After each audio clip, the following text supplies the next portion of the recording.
Bienvenue à toutes et à tous, vous êtes sur la radio Évangile pour la paix, la radio qui restaure l'âme. J'ai le plaisir de vous présenter le 4e programme. Et oui, c'est déjà le 4e depuis le lancement de la radio. Et je suis très content de la place qu'occupe cette radio au sein de la communauté chrétienne.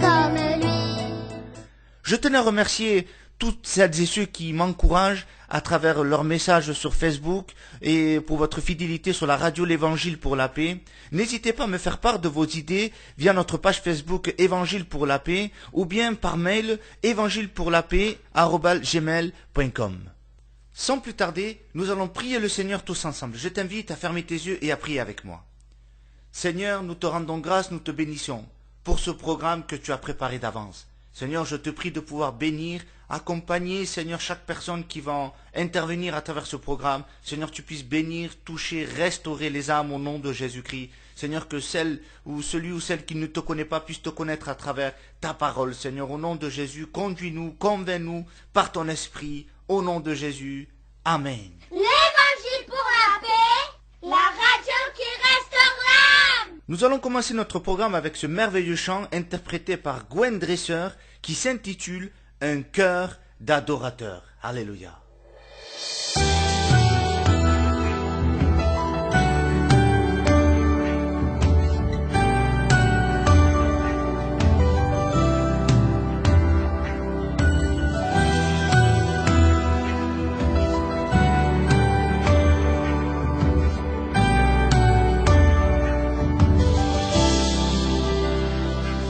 Si je cachais quoi que ce soit, tu le verrais, tu le saurais, rien ne t'est caché. Si mes lèvres honoraient ton nom, mais que mon cœur était éloigné, tu n'y prendrais pas plaisir. Ce que tu cherches va bien au-delà des mots, va bien au-delà des chants. C'est une vie qui t'est entièrement consacrée dans le secret. Quand les hommes ne me voient plus, quand j'ai devancé l'aurore, je veux tout laisser jusqu'à avoir un cœur d'adorateur, un cœur d'adorateur, un cœur d'adorateur, un cœur d'adorateur, un cœur qui te désire, un cœur qui te recherche, un cœur qui s'humilie, un cœur d'adorateur. Si je priais devant les foules, mais que ma voix était inconnue dans ton palais, les genoux pliés devant toi, les mains levées, tu sais reconnaître le vrai du paraître. Ce que tu cherches va bien au-delà des titres. Moi je veux danser comme David et paraître encore plus vite que cela m'a baissé à mes yeux. Sonde-moi, oh Dieu, connais mon cœur et vois si tu peux y trouver un cœur d'adorateur, un cœur d'adorateur, un cœur d'adorateur, un cœur d'adorateur, un cœur qui te désire, un cœur qui te recherche, un cœur qui s'humilie, un cœur d'adorateur. Je dis gloire à Dieu pour ce cantique, alléluia. J'espère qu'il vous a fait du bien. Laissons la place à notre frère Jean-Antoine dit Luz représente et son émission « Et la lumière fut ».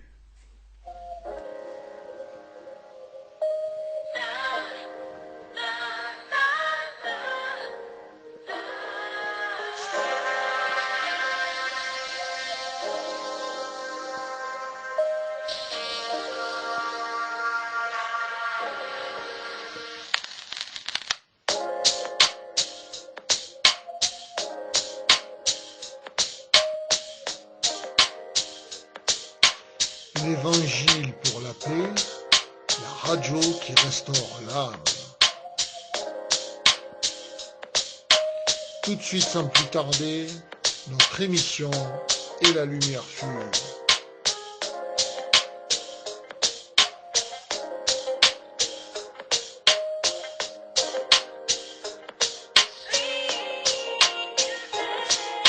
Bonjour à toutes et à tous, bienvenue sur l'Évangile pour la paix, la radio qui restaure l'âme.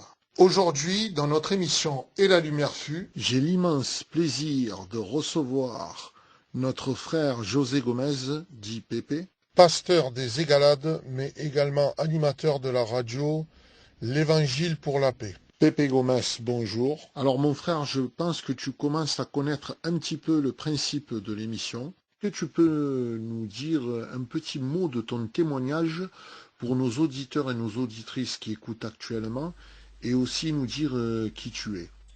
Bonjour Juan Antonio, merci de me recevoir dans ton émission Et la lumière fut, c'est un plaisir pour moi aussi et un honneur. Bienvenue à tous auditeurs, auditrices, je vous salue et que la paix soit avec vous. En quelques mots, je vais vous raconter cette rencontre que j'ai eue avec le Seigneur. J'aime bien ce mot, cette rencontre, parce que c'est non seulement moi qui ai rencontré le Seigneur, mais c'est aussi le Seigneur qui est venu à mon encontre, alléluia. Et c'est ce qu'on appelle tout simplement une belle rencontre, alléluia. Dans ce monde, on a peut-être fait de belles rencontres, on a peut-être vu de belles personnalités, que ce soit homme ou femme, mais croyez-moi que cette rencontre, il ne faut pas la rater, alléluia. Voilà, j'avais 16 ans et demi à l'époque, c'était en 2007, et ça s'est passé très simplement, j'étais pas un garçon méchant, je suis issu d'une famille gitane, espagnole, qui aime chanter, faire la fête, pas de bagarre, pas de fumée ou quoi que ce soit. J'étais un jeune tranquille. Bien sûr, ça n'empêchait pas que j'étais un pécheur et privé de la gloire de Dieu, mais ça, tant qu'on ne vient pas à la rencontre de la parole de Dieu, tant qu'on ne nous prêche pas l'évangile, on ne le sait pas. Alors bien sûr, durant cette année-là, il y a ma mère qui a commencé à s'approcher de Dieu, et grâce à son témoignage, grâce à ce qu'elle vivait, ça m'a donné un peu cette envie de connaître qui était cette personne, le Christ. Et alors, ça s'est fait tout simplement. J'ai écouté la parole de Dieu. La parole de Dieu a fait un effet, un impact dans ma vie. Pourtant, j'étais jeune, j'avais la vie devant moi, j'ai la vie devant moi. Et tout simplement, j'écoutais la parole de Dieu. J'ai compris que j'étais un pécheur privé de la gloire de Dieu. Et le choix s'offrait à moi. C'était où je continue à vivre ma vie et à vivre comme je vivais, ou alors faire cette rencontre avec le Seigneur. Et j'ai choisi la bonne part. Et ce soir, c'est important que chacun d'entre nous, nous puissions faire le bon choix et faire la plus belle des rencontres. Toi qui sers le Seigneur depuis quelques années maintenant, comment t'est venue l'idée de créer cette radio, l'Évangile pour la paix? D'où est venu le nom et d'où est venu aussi le slogan la radio qui restaure l'âme? Tout d'abord, je voudrais mettre les choses à plat, c'est-à-dire que je suis un candidat depuis 2014, candidat au ministère. Donc en 2014, j'ai été levé. Il y a eu un cursus, donc dans notre structure Vie et Lumière, il y a une structure, c'est 2 ans d'école biblique. Donc j'ai fait 2015-2016. Ensuite, lorsque je suis redescendu de l'école biblique en 2016, on m'a mis ce qu'on appelle à l'épreuve pendant 2 ans, et au bout des 2 années, on valide si je suis pas apte, mais disons si c'est validé ma candidature. Elle a été validée en 2018. Aujourd'hui, nous sommes en 2019. Ça va faire 3 ans bientôt que je suis reconnu comme étant prédicateur. Donc, pour vous dire que je n'ai pas une grande expérience, je viens de démarrer dans mon ministère, tout simplement. Je suis un petit serviteur de Dieu, mais qui essaye de partager au maximum l'évangile, de contribuer à l'œuvre de Dieu. La création de la radio, ça a été tout simple. On a vécu une période tellement difficile en 2020 avec le premier confinement. Ça nous est tombé sur la tête. Ça a été la première fois dans le monde entier que le monde entier connaissait ce mot confinement, et aussi dur tel qu'on l'a vécu. Alors on a essayé, bien sûr, chaque serviteur de Dieu a essayé avec sa capacité, avec ses moyens, avec les réseaux sociaux, de pouvoir s'adapter à évangéliser, à apporter la parole de Dieu. C'est pas facile. Et donc après le premier confinement, on est sorti de ce premier confinement, je suis retourné au travail. Il y a eu ce deuxième confinement, Et puis c'est là qu'a commencé à naître un peu cette idée de, il y a quelque chose à faire pour le Seigneur, il y a quelque chose de bon à faire, on peut utiliser les réseaux sociaux, on peut utiliser à bon escient ces technologies-là pour le Seigneur.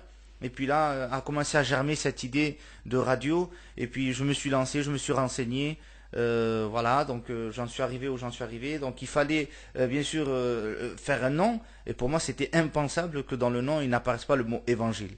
Parce que c'est le cadeau le plus beau que j'ai pu recevoir, le salut grâce à l'évangile. Donc dans le nom de la radio, pour moi ça me tenait à cœur, c'était important que le mot évangile apparaisse. Et ensuite l'évangile pour la paix, la suite, ben, pour moi je trouve que c'était normal, logique, ça m'a plu. L'évangile pour la paix, parce que c'est quelque chose qui apaise, un nom qui apaise, quelque chose qui peut rassurer. Et le slogan, ben, à la base, j'avais pas choisi ce slogan-là. À la base, lorsque j'étais en train de réfléchir, je disais, Seigneur, qu'est-ce que je pourrais mettre comme slogan? Et puis m'est venu un premier slogan, qui est pas non plus le slogan du siècle, ni de l'année, mais qui était pas trop mal. C'était l'évangile pour la paix, la radio aux ondes positives. Pourquoi pas? Puis après, je sais pas, avec le temps, ça s'est changé avec la radio qui restaure l'âme. Pourquoi pas? Et donc, ça s'est fait naturellement. Alors mon frère, est-ce que tu te sens plus libre derrière un pupitre, dans la rue, ou derrière un micro d'une radio? Pour prêcher l'évangile, il n'est pas nécessaire d'avoir des conditions favorables. Je sais que en prison, il peut y avoir des prédicateurs d'évangile, et pourtant, c'est une prison. Dans les hôpitaux également, il peut y avoir des prédicateurs d'évangile. Donc l'évangile ne dépend pas de l'extérieur. Si on se sent plus libre dans un pupitre ou à la radio ou dans la rue, la Bible dira prêche dans les moments favorables ou pas favorables. S'il pleut, s'il vente, si tu as des problèmes, si tu es dans la maladie, si tu es dans des problèmes financiers, Pépé, il faut que tu prêches l'évangile. Si tu es dans l'abondance, Pépé, prêche l'évangile. Tu es dans la rue, Pépé, prêche l'évangile. Tu es à la radio, prêche l'évangile. Tu es au pupitre, prêche l'évangile. Quoi qu'il se passe, où tu te trouves, nous devons prêcher l'évangile. Dans Jean 1,23, Jean le Baptiste a pu dire « Je suis la voix de celui qui crie dans le désert ». Est-ce que quelque part on peut dire que tu es celui qui crie au travers des ondes radiophoniques pour que les âmes perdues puissent se convertir? Alors celle-là, on ne me l'avait jamais faite. Bah oui, pourquoi pas. Jean le Baptiste disait clairement, comme quoi ça revient à dire on n'est pas plus libre au désert ni pas au désert, en prison ou pas en prison. Jean le Baptiste dit je suis la voix qui crie dans le désert. C'était son pupitre, c'était son terrain, le désert. Pourquoi pas, oui, je pourrais dire comme ça, oui, la voix de la radio, pourquoi pas, oui. Alors toi, Pépé, en tant que pasteur et animateur radio, comment tu vis ta vie au travers de ton couple, au travers de ta famille, au travers de tes amis, de tes voisins, de ton travail, de ton église où tu prêches? Comment toi, Pépé Gomez, vit sa vie de pasteur et d'animateur? Alors, je suis pas plus que les autres. Pourquoi je dis ça? Parce que je suis fils de mes parents. Ben, je ne suis pas le seul sur la terre à être fils de parents. Je suis un époux pour ma femme. Je ne suis pas le seul sur la terre à être fils de parents et un époux pour sa femme. Je suis aussi papa de 2 enfants. Je ne suis pas sur la terre à occuper ces 3 postes, ces 3 rôles, on va dire. Et je peux avoir quelque chose supplémentaire que qu'un autre n'aurait pas, c'est le ministère, c'est servir le Seigneur. Alors ce qui est important de faire, c'est pas parce que je suis pasteur que je dois forcément négliger les autres points que nous venons d'énumérer. C'est pas possible. À un moment donné, si je me concentre uniquement que sur un point, forcément ça va créer un déséquilibre dans ma vie quotidienne et dans ma vie spirituelle. Alors il est important de concilier tous ces points-là avec la parole de Dieu. Parce que n'oublions pas une chose, c'est volonté de Dieu que d'être fils de ses parents. Il n'y a pas plus beau que de respecter ses parents, que de les honorer. Il n'y a pas plus beau que d'aimer sa femme, de la chérir, de la choyer et de prendre soin de son foyer familial. Il n'y a pas plus beau que d'être parent soi-même et de s'occuper de ses enfants. Et un des plus beaux cadeaux après le salut, hein, bien sûr. Le salut, c'est le plus important qui peut exister sur la terre. Mais un des seconds cadeaux que Dieu peut faire à un homme, eh bien, c'est justement de le servir et d'être d'être ministre, un ambassadeur de Christ, comme le dit la parole de Dieu. Alors, c'est vrai que on peut avoir plusieurs casquettes, mais il ne faut pas déséquilibrer une chose pour une autre. C'est-à-dire que si je suis serveur en temps normal, je travaille dans un coffee shop, je suis serveur, mais je ne le suis que 35 heures dans la semaine. Lorsque je termine mon travail, je rentre chez moi, je ne suis plus ce serveur-là. Je suis l'époux pour ma femme, le père pour mes enfants.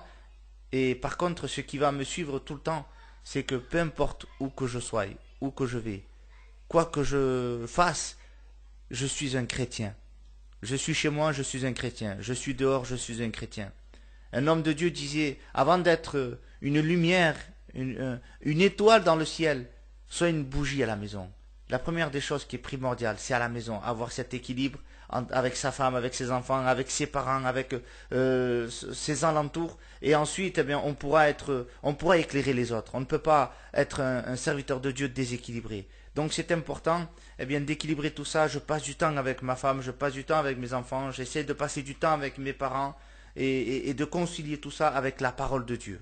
Alors pour toi, quand on dit notre prochain, c'est qui pour toi notre prochain?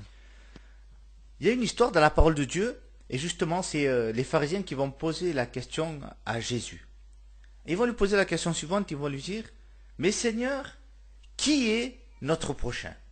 Et là Jésus pour répondre à cette question, il va employer une parabole, ce qu'on appelle la parabole du Samaritain, et il va dire, un homme descendait de Jérusalem à Jéricho, et pendant qu'il descendait, cet homme eh bien, se fait dépouiller, se fait rouer de coups, et on le laisse à demi-mort. Pendant qu'il marchait, un sacrificateur qui marchait, il passait par là, il voit cet homme à demi-mort, et il le passa outre. Il est dit aussi qu'il passait un lévite, et il passa outre, il le laissa à demi-mort. Par contre, un samaritain qui passait par hasard, s'arrêta, banda ses plaies, en y mettant de l'huile et du vin, et le prit dans sa monture et l'amena à l'hôtelier pour qu'il puisse s'en occuper. Et il sortit de sa poche 2 deniers et lui dit, si tu en gaspilles plus, à mon retour, je te paierai. Et donc, quelque part, Jésus a répondu à cette question de qui est mon prochain, parce que il faut noter que les Juifs sont ils sont très communautaires entre eux. Et nous, les Gitans espagnols, on est un peu comme ça. On est une communauté assez importante en France, et on a tendance à être un peu communautariste. Alors ça, on ne peut pas nous en vouloir. Après avoir étudié justement ce phénomène, de me dire mais pourquoi on est aussi, pourquoi on a été si fermé, pourquoi on a été si communautariste comme ça. Alors en fait, ça s'explique très simplement, c'est que lorsque je prends mon cas, donc mes parents, mon père, donc lui qui est né en France, par contre, mes grands-parents ne sont pas nés en France, sont nés en Algérie.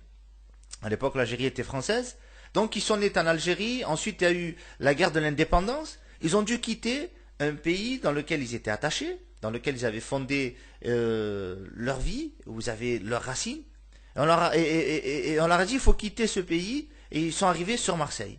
Et comme eux, il y a la majorité des Gitans espagnols qui sont arrivés d'Algérie, du Maroc, de Tunisie, d'Espagne, et donc ils se sont retrouvés en France, dans un pays qu'ils ne connaissaient pas les traditions, la culture, même s'ils connaissaient la langue, mais la culture était différente. Et donc du coup, ils se sont retrouvés à vivre tous ensemble. À l'époque, le gouvernement français, plutôt que de les encadrer et puis de leur donner cette opportunité de s'ouvrir, on les a classés dans des, on appelle ça les baraques aujourd'hui, je sais pas comment on appelait ça, les taudis, je sais pas comment on appelait ça, et on les a envoyés dans Marseille, entre eux, on leur disait voilà, vous restez sur le côté, vous ne faites pas trop de bruit, vous dérangez personne, et donc forcément, de cette génération-là, eh bien, sont nés nos parents, et qui eux ont grandi simplement entre gitans. Et donc forcément, les parents leur disaient attention, les Français sont méchants contre nous parce que on n'est pas nés dans leur pays. Et les Français disaient la même chose des Gitans. Attention, ces Gitans, c'est des voleurs de poules, etc. Et donc forcément, eh bien, de cette génération est né mon père, ma mère, est né donc plusieurs de la génération de mes parents. Et donc forcément, ils n'ont pas eu cette opportunité que nous avons aujourd'hui d'avoir cette ouverture à l'autre, au prochain justement. Et donc c'est pour ça que nous, le peuple gitan, on est assez communautariste par rapport à ce point-là. Et aujourd'hui, eh bien, je peux comprendre que nous sommes intégrés de plus en plus en France. Aujourd'hui, eh bien, la génération d'aujourd'hui vont un peu plus à l'école, ils travaillent, ils ont leur permis, ils ont leur appartement, et on commence à s'intégrer de plus en plus en France. Et justement, et là maintenant, eh bien, on peut comprendre que notre prochain, ce n'est pas simplement le gitan, le voisin d'en face. Ce n'est pas la famille Intel, ce n'est pas la famille Gomez ou la famille Cortés, ou le prochain, ce n'était pas uniquement la famille Santiago. Aujourd'hui, on comprend avec la parole de Dieu que le prochain, eh bien, ce peut être aussi le français d'à côté, ça peut être l'arabe du coin, ça peut être aussi l'africain qui est à côté. C'est ça notre prochain. Aujourd'hui, il faut essayer, la Bible est là pour nous faire comprendre que nous sommes tous des êtres humains, et nous sommes tous sous le même empire. Et la Bible parle d'un empire. À un moment donné, lorsqu'il parle du monde, il va dire que nous avons prouvé par la Bible, dans l'Épître aux Romains, dira Paul, nous avons prouvé par la Bible que tous, juifs et grecs, donc juifs, la communauté juive, et les grecs, c'est donc nous les non-juifs, sont tous sous l'empire du péché. Et qu'elle parle que c'est important. Les juifs n'étaient pas épargnés. Les Grecs n'étaient pas épargnés. Donc on comprend par là que par la parole de Dieu, chaque être humain, aussi différent soit-il, eh bien, nous avons tous le même empire. Nous partageons tous le même empire. Lorsqu'on n'a pas Christ dans notre cœur, on fait tous partie d'un royaume, d'un empire. Et on avait tous quelqu'un, un gouverneur à notre tête. Et ce gouverneur, il n'était pas gentil. C'était le diable. Selon la Bible, c'était le péché. C'était le diable qui faisait ce que lui voulait de nous.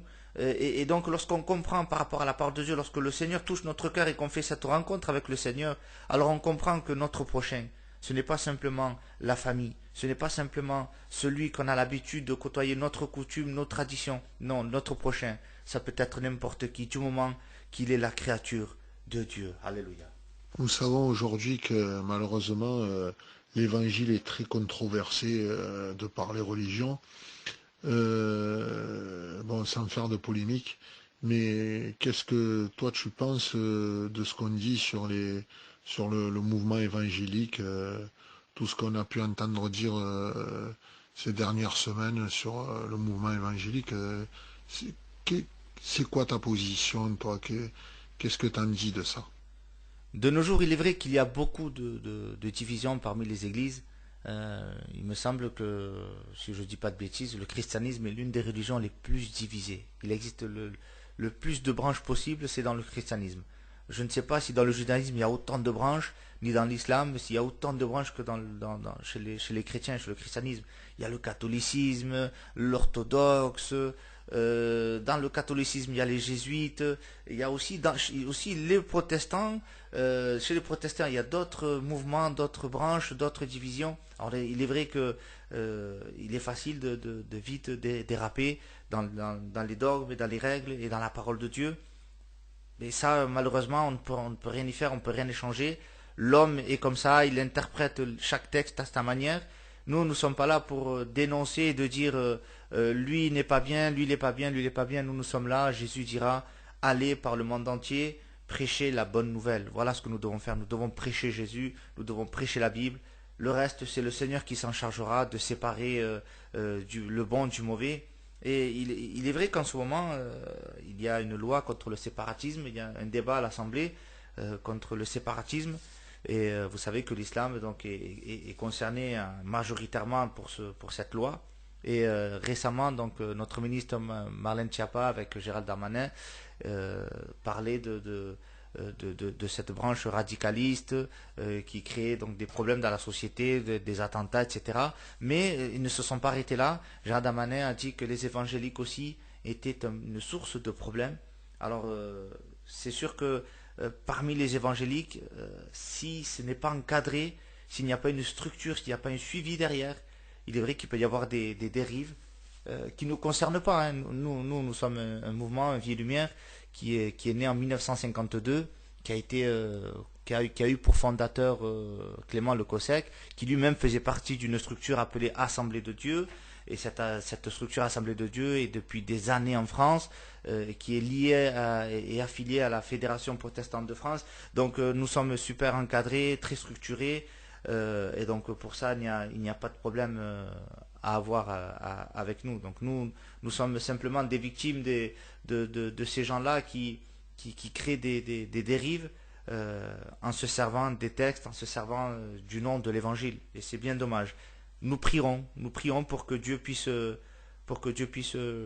garder, nous préserver, car nous avons un pays dans lequel on est libre de prêcher, libre de culte, libre d'ouvrir des églises et de prêcher l'Évangile. La parole dit que la foi vient de ce que l'on entend est la parole de Dieu.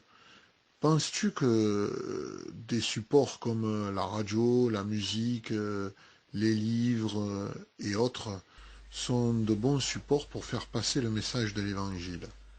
Bien sûr, du moment que nous respectons la parole de Dieu, je vous donne un exemple simple de la vie quotidienne. Il existe le code de la route.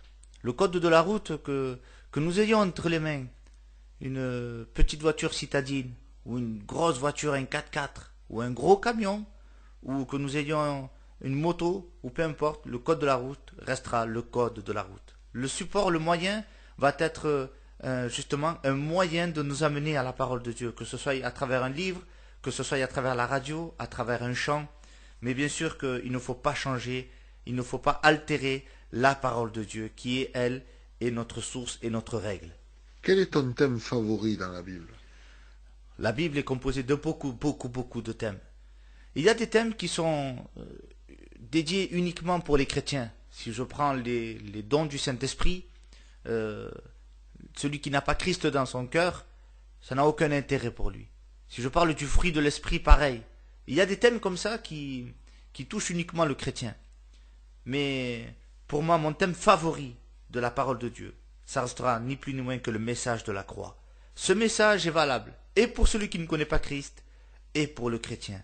À travers la croix, à travers le message de la croix, je peux voir l'amour, je peux voir la miséricorde, je peux voir l'état de ma vie, je peux voir le cœur de Dieu, je peux voir la méchanceté de l'homme, je peux voir Jésus, je peux voir ma misère. La croix, pour moi, elle est le message central de la parole de Dieu. Le dernier mot de la fin, Pépé, si tu as un petit message à faire passer, un conseil à donner, ou quelque chose qui te tient à cœur, qu'est-ce que tu dirais à nos auditeurs et à nos auditrices qui t'écoutent? Je voudrais leur dire dans la simplicité, la parole de Dieu, elle a commencé à être prêchée il y a 2000 ans en arrière. La grâce elle a commencé à être prêchée il y a 2000 ans avec le Christ. Et cette grâce a traversé bien des périodes difficiles. Elle a connu l'empereur Néron, elle a connu l'époque de la persécution de l'Église, elle a connu la période, la Première Guerre mondiale, elle a connu même le Moyen-Âge, elle a connu la Seconde Guerre mondiale, elle a connu des périodes difficiles. Et aujourd'hui, nous sommes en 2021. Le Covid n'empêchera pas, ne faiblira pas la puissance de la parole de Dieu. Si Néron n'a pas pu empêcher, si Hitler, la Seconde Guerre mondiale, si la Première Guerre mondiale, si aucun événement n'a pu faire baisser en puissance la parole de Dieu, le Covid, la crise sanitaire que nous sommes en train de vivre, elle ne fera pas baisser en puissance la parole de Dieu. Au contraire, au plus le temps passe, au plus la parole est efficace, et au plus elle a la même efficacité, alléluia. Ce qu'elle a fait il y a 2000 ans en arrière, elle est capable de le faire aujourd'hui. Et aujourd'hui, plus que jamais, toi qui m'écoutes, approche-toi de Dieu, approche-toi de Christ, alléluia. Eh bien, en tout cas, merci beaucoup à toi, Pépé, pour ta participation à mon émission et aussi pour ta gentillesse de me laisser faire toutes ces interviews qui est dans la lumière fut. Quant à nous, chers auditeurs et auditrices, on se rejoint la semaine prochaine pour une nouvelle émission de Et la lumière fut sur l'Évangile pour la paix, la radio qui restaure l'âme. L'Évangile pour la paix, la radio qui restaure l'âme. Merci à Juan Antonio pour sa merveilleuse émission Et la lumière fut. N'oubliez pas, frères et sœurs en Christ, nous avons une page Facebook qui est active et dans cette page Facebook, il y a une nouvelle application qui est disponible sur Google Play. Je vous invite à faire un tour et pouvoir télécharger cette application afin de retrouver tous les programmes sur votre téléphone smartphone. Laissons la place à la lecture du jour présentée par Elodie.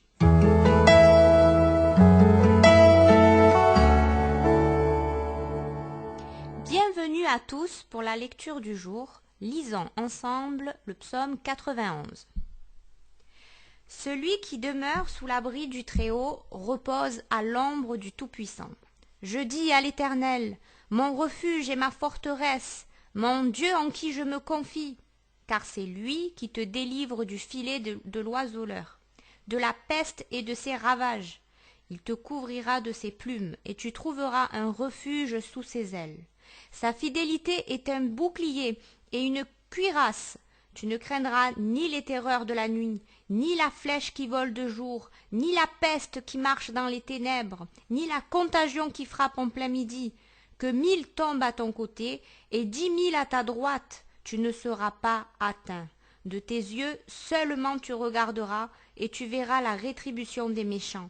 Car tu es mon refuge, ô Éternel, tu fais du Très-Haut ta retraite. Aucun malheur ne t'arrivera, aucun fléau n'approchera de ta tente, car il ordonnera à ses anges de te garder dans toutes tes voies. Ils te porteront sur les mains, de peur que ton pied ne heurte contre une pierre. Tu marcheras sur le lion et sur l'aspic, tu fouleras le lionceau et le dragon. Puisqu'il m'aime, je le délivrerai, je le protégerai, puisqu'il connaît mon nom. Il m'invoquera et je lui répondrai. Je serai avec lui dans la détresse. Je le délivrerai et je le glorifierai. Je le rassasierai de longs jours et je lui ferai voir mon salut. Amen. C'était la lecture du jour présentée par Elodie.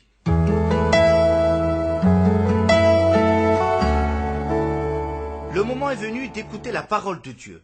Elle sera prêchée par Silvano, mais avant, nous allons prier ensemble pour que le Seigneur puisse te parler dans ton cœur. Amen.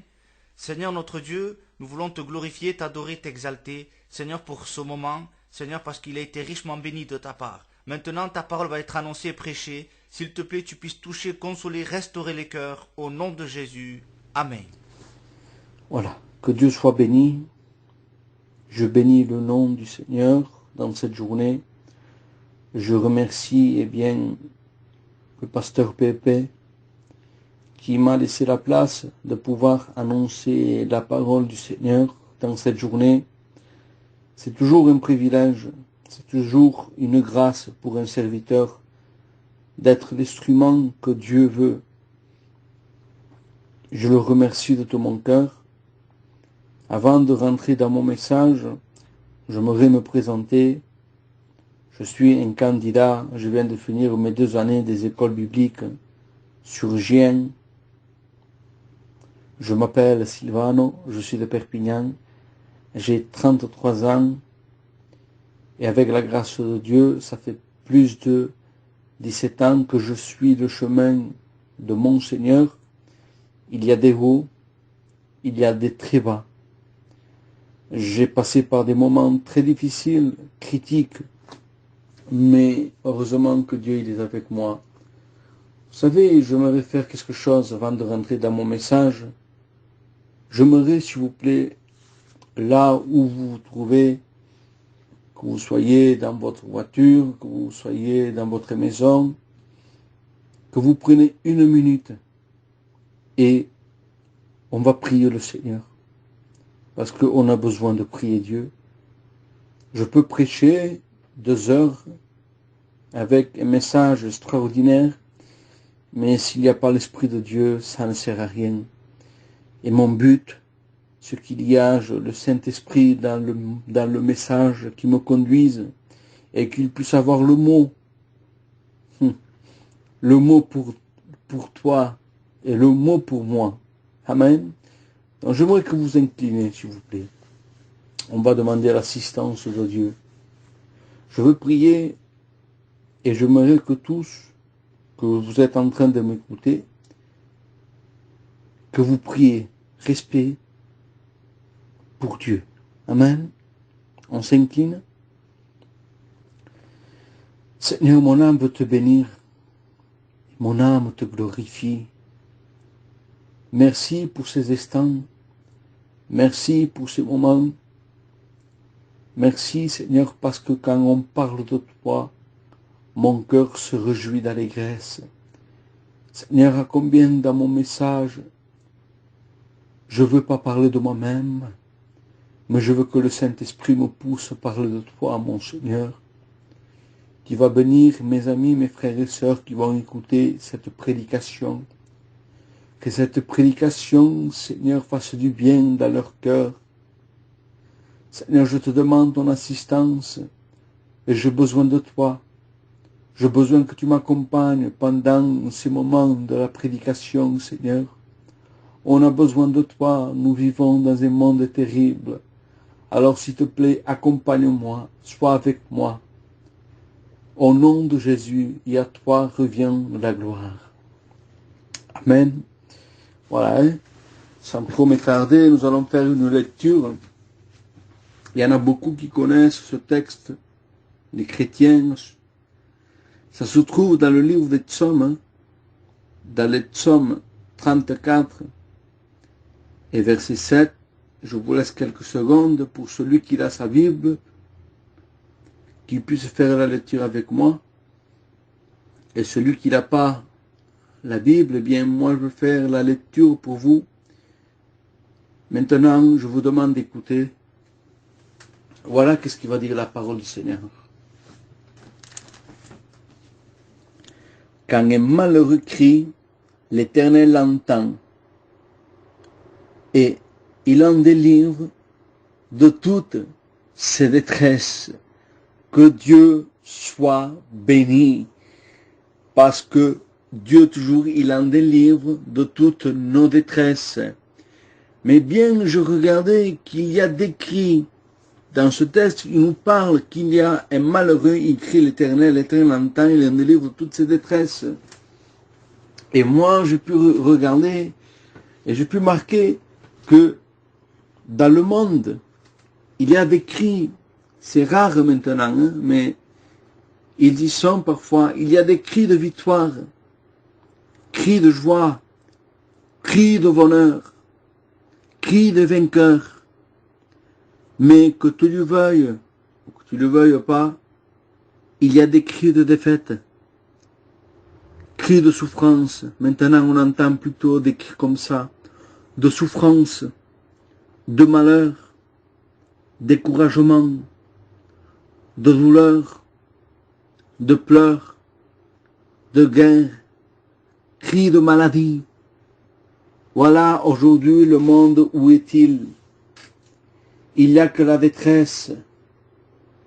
Je pourrais dire que tous les signes, je ne veux pas parler de l'enlèvement de l'Église, mais tous les signes sont en détresse, que ce soit pour les chrétiens, que ce soit pour les païens. Eh bien, nous vivons dans un monde terrible, terrifiant. Et aujourd'hui, j'aimerais vous parler que dans une ville qui se nommait Jéricho, c'était une ville touristique de commerce. Il y avait des palmiers. Et cette ville, il symbolise le monde. Parce que dans cette ville, il y avait beaucoup de monde. C'était une ville très belle. Et il y avait beaucoup de gens. Il y avait des gens importants et des gens moins importants. Il y avait des gens qui avaient de l'argent et il y avait des gens qui n'avaient pas de l'argent, malheureusement. Il y avait des gens qui étaient en pleine santé, mais malheureusement, il y en avait qui n'étaient pas en pleine santé, qu'ils étaient malades. On va lire l'histoire dans Marc 10, 46, ville de Jéricho. La Bible nous dit qu'il y avait un homme mendiant, qui se nomme Bartimée, pardon. Mais Bartimée, il avait deux problèmes. Comment deux problèmes? Je vais être simple et court. Moi, dans mes prédications, j'aime pas me compliquer. J'aime dire le principal des histoires qu'il y a. Et Bartimée, et j'en reviens à Bartimée, il avait des problèmes. C'était quoi? C'était que premièrement, il était mendiant et il était aveugle. Eh bien, malheureusement, je me mets avec vous, nous sommes aveugles spirituellement parce que l'ennemi, il nous fait faire ce qu'il veut lui. Quand nous sommes aveugles, nous ne voyons pas les avertissements de Dieu. Quand nous sommes aveugles, nous ne voyons pas ce qu'il se passe aux alentours de nous. Quand nous sommes aveugles, nous ne voyons pas le mal que nous faisons dans notre foyer. Quand nous sommes aveugles, nous ne voyons pas nos enfants comment ils sont. Mais je bénis Dieu que dans ce jour-là, Jésus, il était dans cette ville. Et Bartimée, c'était un homme de foi, je pourrais dire. Parce qu'il n'avait pas vu, mais il avait entendu que Jésus passait. Alors qu'est-ce qu'il va faire? La Bible nous dit qu'il va crier « Fils de David, aie pitié de moi !» Mais les gens qui étaient à côté de lui le faisaient taire. Et je me te poser une question. C'est qui te fait arrêter et qui te dit « Ne prie pas à toi » Il te dit, l'ennemi de nos âmes, peut-être il te dit, ne crie pas, parce que ta prière, il va pas dépasser le plafond. Ta prière, il va pas être exaucée. Dieu écoute pas ta prière. L'ennemi, il est en train de nous aveugler. L'ennemi, il nous empêche de crier à Dieu. Mais je bénis Dieu que Bartimée, il a fait une chose extraordinaire.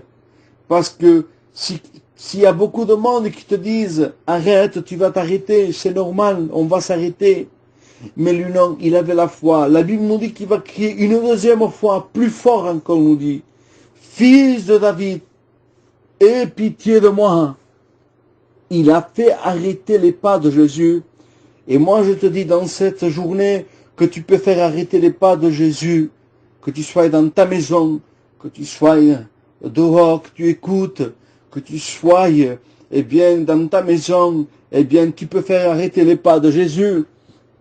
Et Jésus va lui répondre, que veux-tu que je fasse? Pourtant, Jésus savait ce que Bartimée, il voulait. Mais Jésus, il veut entendre ce qu'il se passe, ce qu'il y a dans notre vie. Eh bien, il va lui répondre, Bartimée, il va pas se compliquer, il va pas faire une prière extraordinaire. Il va lui dire que je retrouve la vue. C'est simple, quelle prière simple, mais une prière qui sortait du fond du corps, pardon. Et la Bible nous dit que Jésus, il va dire, ah, c'est bien quand Jésus parle. Et Jésus, mais imaginez un peu, ça me vient à l'esprit maintenant, la scène. Que veux-tu que je te fasse? Quelle question il est en train de lui poser, Jésus? Imaginez un peu. On va imaginer la scène. Assurément qu'il y avait beaucoup de monde. Et Jésus pose cette question. Que veux-tu que je fasse? Et Jésus te pose la question à toi, mon ami, mon frère, ma sœur. Il te dit, que veux-tu que je fasse? Et Bartimée va dire, que je retrouve la vue. Je bénis Dieu. Et la Bible nous dit que instantanément, pas lendemain, ni dans 2 mois, 3 mois, 4 mois, 6 mois, non. Instantanément, il a retrouvé la vue.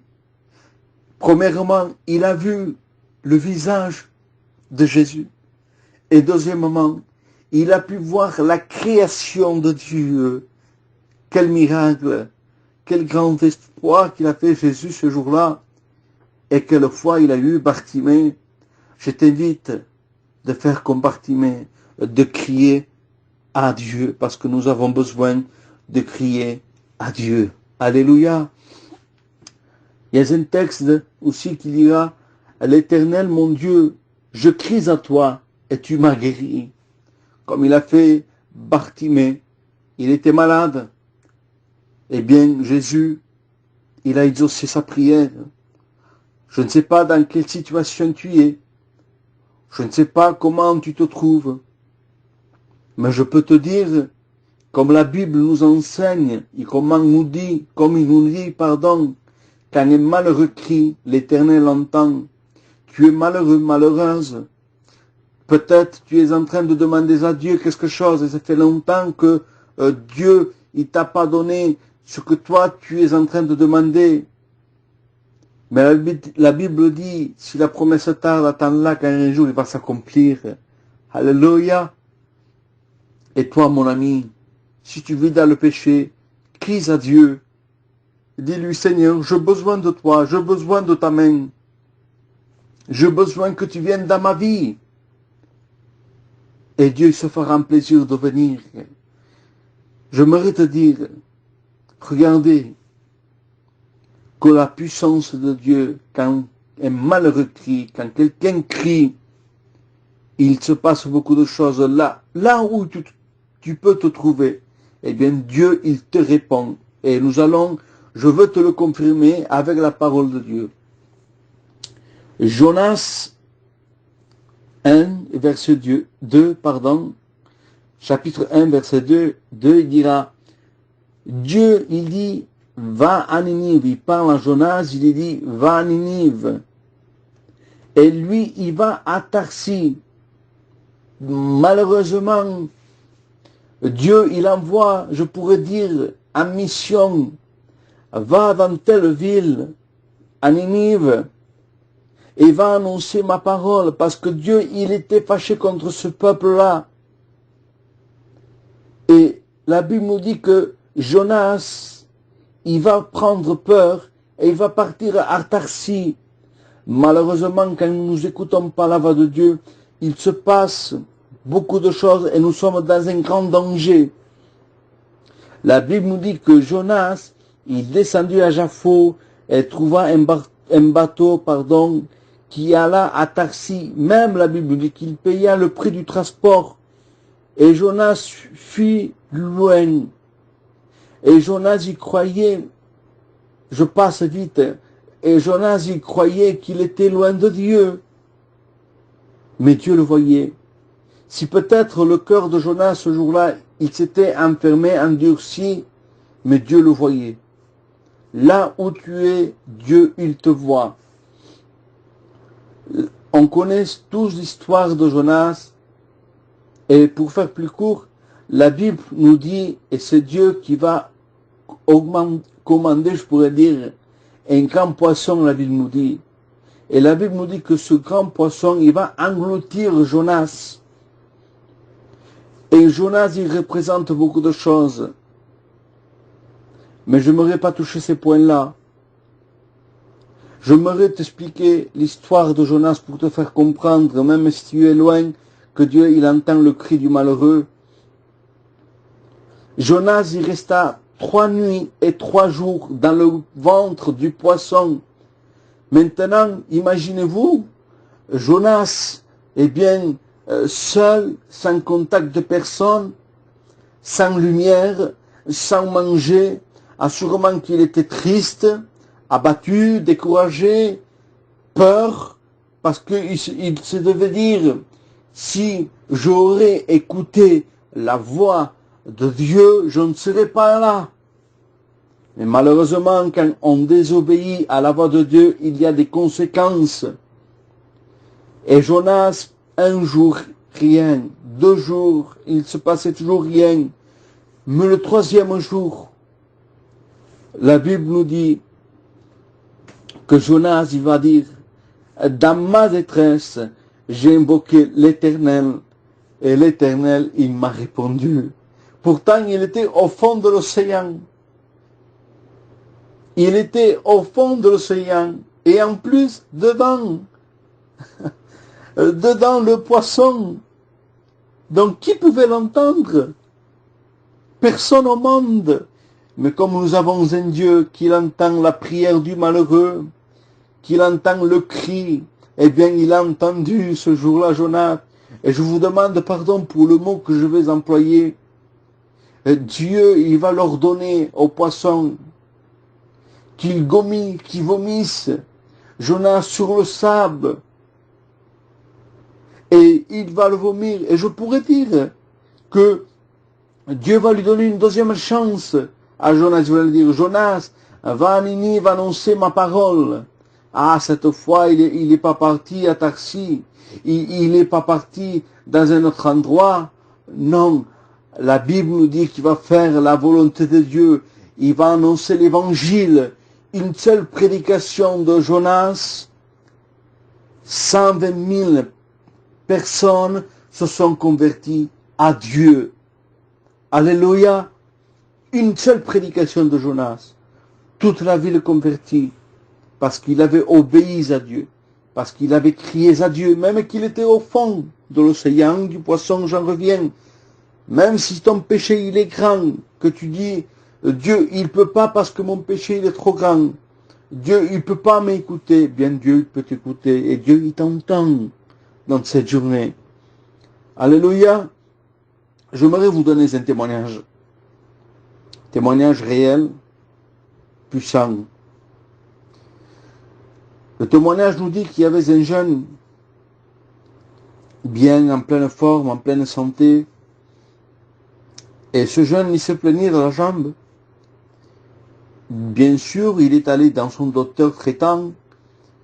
Il expliqua son problème. Il disait ce qu'il avait qu'il avait mal, la douleur, ce qu'il faisait. Et le docteur, il va lui donner, bien sûr, des médicaments. Mais au lieu d'aller mieux, il allait en empirant. Parce que l'ennemi, il voulait il avait, je pourrais dire, préparé un plan pour le détruire. Dans les jours passés, alors ce jeune, il va dire, il était avec son père, il va dire, voilà, j'ai mal encore, les médicaments ne me font pas l'effet, je vais au docteur. Et quand il est allé au docteur, il disait, docteur, voilà, vous m'avez ordonné une ordonnance, j'ai pris les médicaments, mais je veux de pire en pire, la douleur ne part pas. Le docteur lui dit, faites une radio. Il a fait la radio, il n'avait rien. Une scanner, il n'avait rien. Une échographie à la jambe, il n'avait rien du tout. Mais la douleur, elle était là. Et le témoignage nous dit que ce jeune même, il ne pouvait pas conduire. C'était malheureux.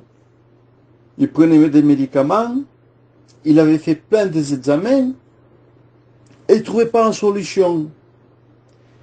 Et le dernier examen qu'il devait faire, c'était une prise de sang. Une simple prise de sang. Et là, il va faire la prise de sang. Le jour J, il va prendre, excusez-moi, le résultat. Il va l'amener à son docteur. Et là, il va entendre quelque chose que personne au monde ne voudrait entendre. Et il donne le résultat au docteur. Et le regard du docteur qui commence à changer. Et lui, il posa la question, il lui dit, qu'est-ce qui se passe, qu'est-ce qu'il y a, qu'est-ce que vous voyez? Il dit, c'était une femme, il lui dit, on fera un contrôle dans un mois. Et ce jeune disait, mais pourquoi dans un mois? Mais qu'est-ce qui se passe, qu'est-ce qu'il y a? On voit quelque chose qui ne va pas. Alors ce jeune, il ne comprenait pas trop, il avait 25 ans, 26 ans, il était jeune. Ce jour-là, il rentre dans sa maison, il donne les résultats à son père, et il avait expliqué un peu ce que le docteur lui avait dit. Le père, il avait compris de suite qu'il y avait quelque chose qui n'y allait pas. Il va de suite au docteur et lui dit, qu'est-ce qu'il y a, madame? Parce que ça faisait plus de 20 ans qu'il connaissait ce docteur. Il dit, qu'est-ce qui se passe avec mon fils? Il dit, voilà, Monsieur Baptiste Ruffert, votre fils, on va pas dire à 100%, mais 70% qu'il a une leucémie au sang. Ah là, les choses ont changé. Le témoignage nous dit que le père pleurait, la mère pleurait, sa compagne pleurait, il avait 2 enfants, ce jeune. Et ce jeune, il ne le savait pas, mais il s'en doutait parce que il voyait qu'il venait beaucoup de la famille chez lui, qu'il venait le visiter. Et il a compris qu'il y avait quelque chose. Il a compris qu'il avait cette maladie, une leucémie au sang. Et ce jeune nous dit le témoignage, parce qu'ils avaient pris un rendez-vous à Montpellier. Alors le soir, avant de partir à Montpellier, le témoignage nous dit qu'il s'est mis à genoux. Il a crié à Dieu. Il demandait à Dieu. Il demandait la volonté de Dieu. Il disait, Seigneur, que ta volonté soit faite. Non ma volonté, mais que ta volonté soit faite. Alors, c'était 4 heures du matin, et il ne dormait pas toujours. Le jour J monte à Montpellier, il faisait le 100 pas dans le couloir. Le docteur lui l'appelle. Il lui dit, monsieur, pourquoi vous êtes ici? Et il commençait à expliquer, voilà, on a fait 10 docteurs, sur les 10 docteurs, il y en a 7 qui nous disent qu'il y a cette maladie, une leucémie. Alors, c'est pour ça que nous sommes ici, monsieur. Et le docteur, il commençait à regarder tous les examens qu'il avait fait, le jeune. Et il va lui dire ainsi, monsieur, c'est qui vous a dit cela? Parce que vous n'avez rien du tout. Je bénis Dieu, parce que ce jeune aujourd'hui, il est en train de vous prêcher. C'est moi-même, j'ai passé par ce grand problème. La médecine me condamnait. Peut-être il n'y avait pas d'espoir pour moi, mais le jour à 4 heures du matin, et je me suis mis à genoux et j'ai crié à Dieu, comme le texte dit, quand un malheureux crie, l'Éternel entend. Eh bien, j'ai fait une nouvelle prise de sang, et il y avait tout, c'était normal. Quand un malheureux crie, l'Éternel entend. Je ne sais pas de quoi tu as besoin, je ne sais pas c'est quoi ton problème, je ne sais pas dans quelle situation tu te trouves, je ne te connais pas, mais seulement je peux te dire, crie à Dieu de tout ton cœur et Dieu il va te répondre. Amen. Et maintenant j'aimerais vous parler 5 minutes de plus et on arrête. Dans Luc 8, verset 41, la Bible nous dit ainsi qu'il y avait un homme renommé du nom de Jairus. Il était chef de synagogue, un homme important, un homme qui était connu. Mais ce jour-là, il va se passer quelque chose de terrible dans sa maison. C'est que cet homme Jairus, il tenait une fille unique, lui nous dit la Bible, de 12 ans. Et cette fille était en train de, je vous demande pardon, de mourir. Et la Bible nous dit que Jairus, il va aller voir Jésus. Il n'est pas allé voir ses amis, ses copains, ou son père. Pourtant, c'était un homme important, chef de synagogue. Mais il n'a pas trouvé la solution. La Bible nous dit qu'il se mit à genoux et il supplia Jésus qu'il puisse venir chez lui. Jésus ne va pas lui dire que non. Hein. Nous les hommes, on peut dire que oui, non. On n'a pas le temps. Mais lui, il a le temps toujours pour nous. Alors qu'est-ce qu'il va faire? Ils vont faire le chemin ensemble. Et quand il arriva dans ce lieu de tristesse, La Bible nous dit qu'il y avait des femmes qu'ils étaient payés pour pleurer. Mais Jésus, il va faire quelque chose, il va dire, Jairus, fais sortir toutes ces femmes-là, ces gens-là. Et pour faire plus court, Jésus rentra avec ses disciples, avec ses deux disciples, Pierre, Jean et Jacques, ses trois disciples, et il rentrait dans cette maison, et les parents, ils étaient ensemble avec Jésus. Il dit, pleurez pas, la fille, il n'est pas morte, la petite, il n'est pas morte. La Bible nous dit que Jésus saisit la main de la jeune fille petite, il dit, d'une voix forte, Talita Kumi, Talita Kumi, que signifie, qu'est-ce que ça veut dire? Jeune fille, lève-toi. Instantanément, l'enfant, il l'a ressuscité.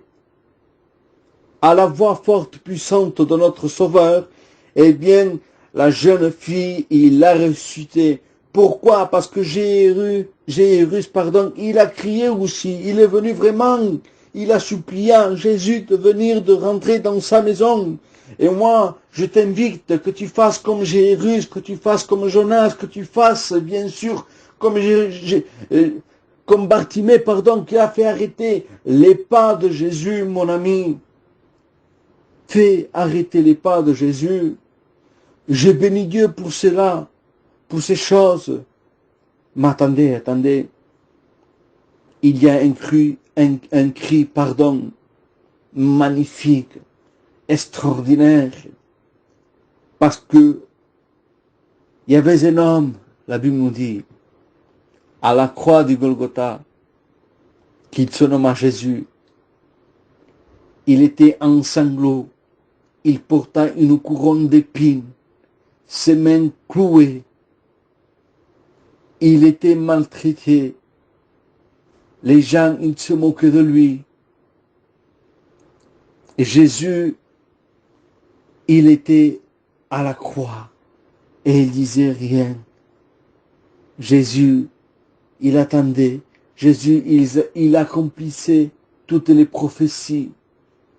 Mais il y a eu le cri. Tu peux me dire quel cri? Je veux te le dire. Père, j'ai tout accompli. Le cri victorieux pour chacun d'entre nous. Je peux te dire maintenant, mon frère, mon ami, ma sœur, que tu n'as plus rien à faire, que tu n'as plus rien à faire, Tu n'as plus à payer quelque chose, parce que Jésus, il a payé la rançon à la croix du calvaire pour chacun d'entre nous. Le cri de Jésus, le tout accompli, eh bien, je demande pardon. Les rochers se sont fondus, les morts en crise ressuscités, la Bible nous dit. Les morts ressuscités, Il y a eu un grand tremblement de terre. Le voile d'en haut jusqu'en bas se déchira à travers le tout accompli du Christ. Alors, mon ami, ma sœur, mon frère, je ne sais pas c'est quoi ton problème, je ne sais pas c'est quoi ta difficulté, ton problème, mais je peux te dire, si tu cries à Dieu, eh bien, tous tes problèmes, ils vont disparaître. Parce que ce n'est pas moi, je m'appuie avec la parole de Dieu encore.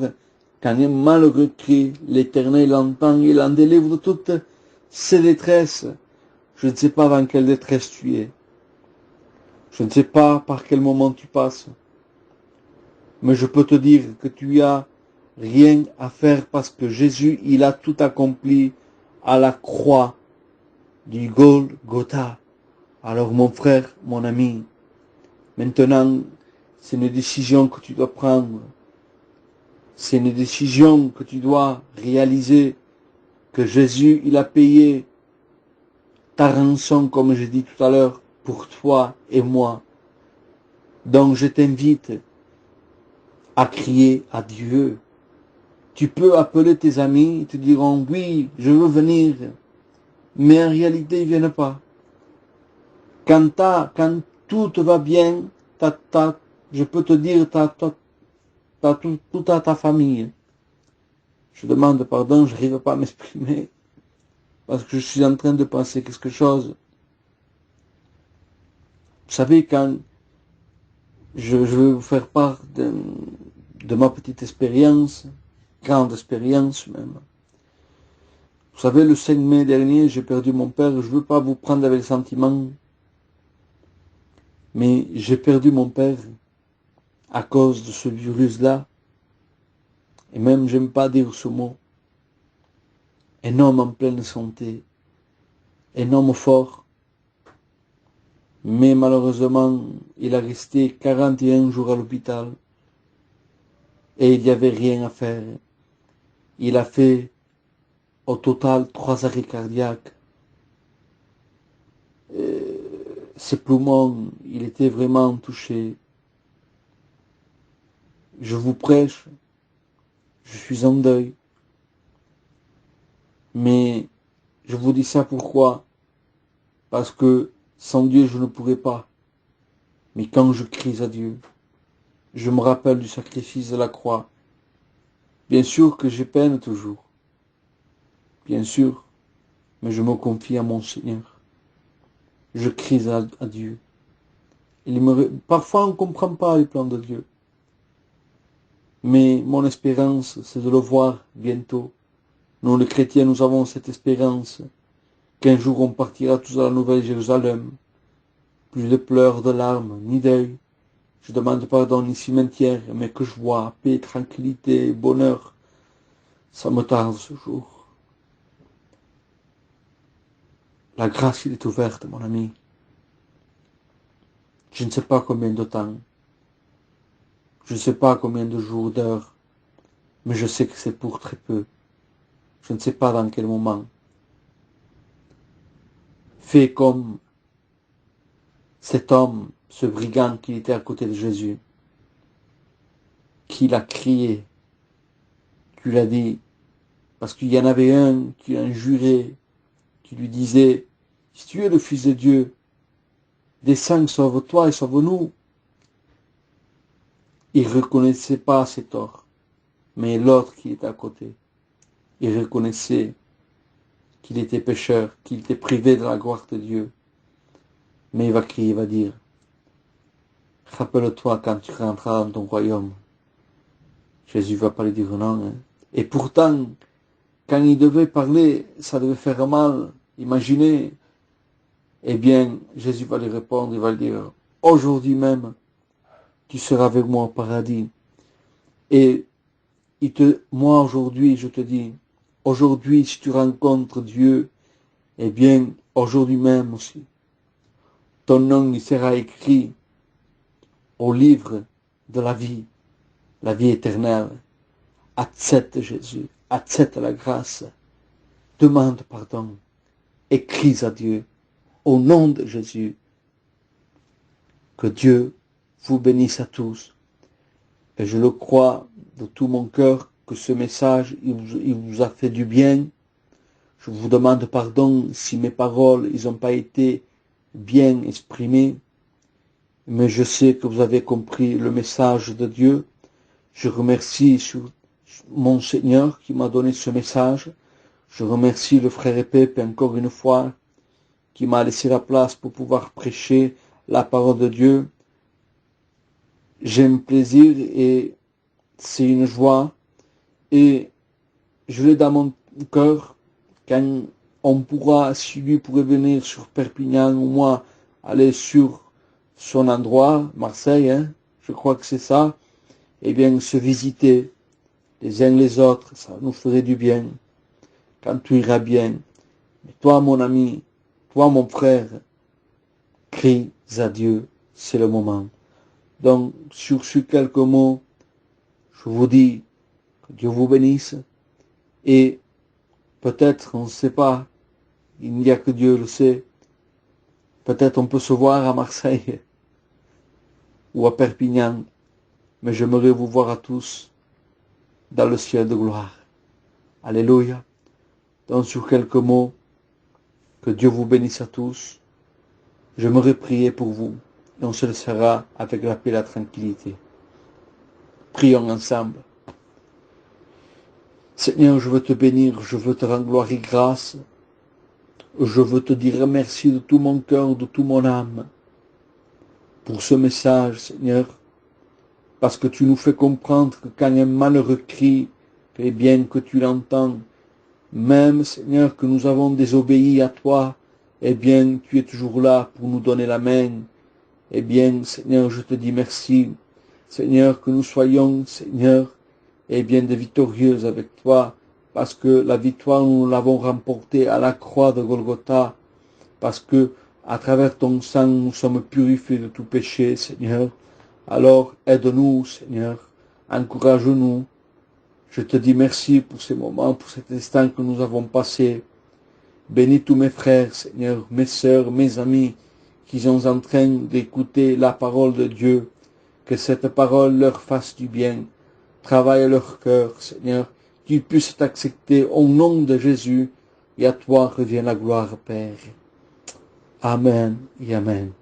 Voilà, je vous laisse avec la paix de Dieu, et que Dieu vous bénisse à tous. Nous avons terminé ce programme, j'espère qu'il vous a plu. J'espère que tous les chants, les cantiques, les témoignages, la prédication vous a fait du bien. On peut retrouver bientôt dans un nouveau numéro sur l'Évangile pour la paix, la radio qui restaure l'âme. Que le Seigneur vous bénisse. L'évangile pour la paix, la radio qui